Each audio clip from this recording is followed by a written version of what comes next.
পুরনো স্মৃতি ভাঙা শব্দের মাঝেও নতুন স্বপ্নের শুরু হয়। আজকে সকাল সকাল ঘুম থেকে উঠেই বুঝে গেছি দিনটা অনেক ব্যস্ত যাবে, কারণ আজ আমাদের ঘর ভাঙা শুরু হবে। এতদিনের পুরনো ঘরটা ভাঙতে খারাপও লাগছে, কারণ এই ঘরের সাথে অনেক স্মৃতি জড়িয়ে আছে।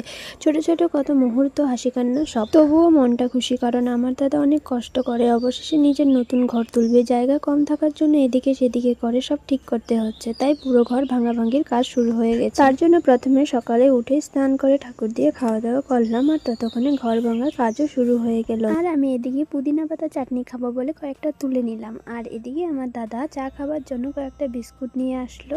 এবং আজকে এই খোলামেলা পরিস্থিতিতেই আমাদের রান্না করতে হচ্ছে। এবং আজকের ওয়েদারটা একটু সকাল থেকেই মেঘলা মেঘলা হয়ে আসছিল, দেখি হঠাৎ করে বৃষ্টি চলে আসলো। আস্তে আস্তে করে পুরো ঘরটাকেই ভেঙে ফেলা হচ্ছে।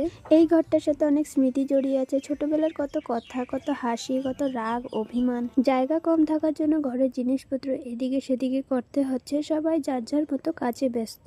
আর এই যে আমি এদিকে বসে পড়লাম সবার জন্য চায়ের প্লেট রেডি করতে। মা এদিকে বসিয়ে দিয়েছে চা, সাথে দুজনে দাঁড়িয়ে দাঁড়িয়ে দেখছি ঘরের কাম কাজগুলো। আমার ভিডিওগুলো ভালো লাগলে কিন্তু অবশ্যই একটা লাইক কমেন্ট করে দিও, এবং আমার ছোট্ট পরিবারে যুক্ত হয়ে যেও। আজকের জন্য ভিডিওটা এখানে স্টপ করলাম, দেখা হবে পরের ভিডিওতে। টাটা।